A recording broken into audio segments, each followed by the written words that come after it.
Céline Bardet is an international criminal investigator and legal expert specializing in war crimes. She's also the founder of the NGO Not a Weapon of War. Céline, thank you so much for taking the time to speak to us today.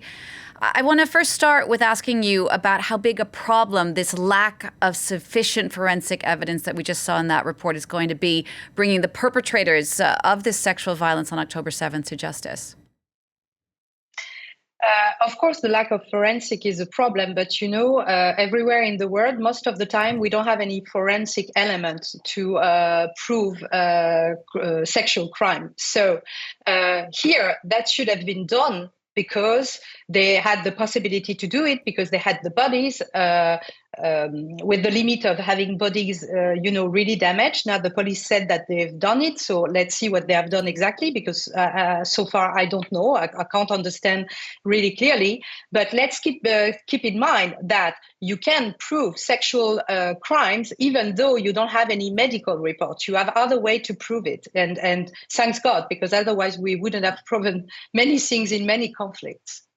So what are the different ways to prove it? Because, of course, another problem is that if these rapes did take place, many of the victims died. There's no one to testify.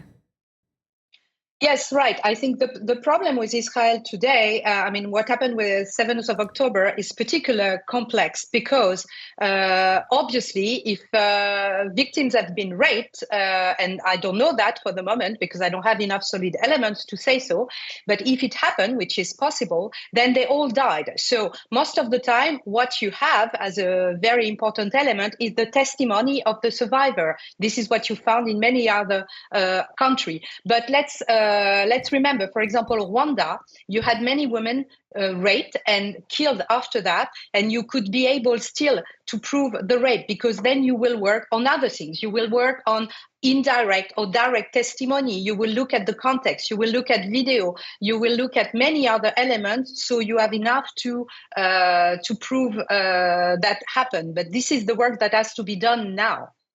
Why do you think, I want to get back to something you said earlier, why do you think the full extent of the sexual atrocities committed that were documented or detailed, why wasn't that done immediately after the attacks?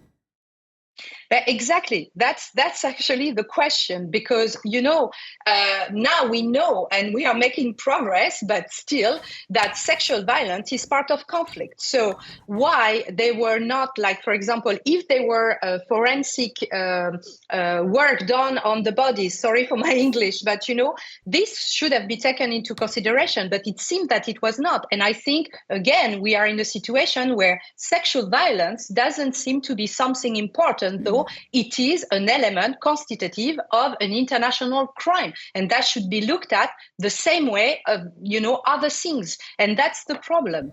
But again, I don't know today, because one thing also we should take note of is that it's interesting in a way, because in previous conflict between Hamas and Israel, there was never sexual violence, while you have lots of sexual violence in many conflicts. So if it happened on 7th of October, it's also very important to document it and to establish it, because it would be something very new also in this conflict. There was a commission that was put together by Israeli citizens, where citizens organizations and human rights legal experts or activists themselves started collecting evidence. Do you think that's what finally pushed the Israeli police to launch this investigation now?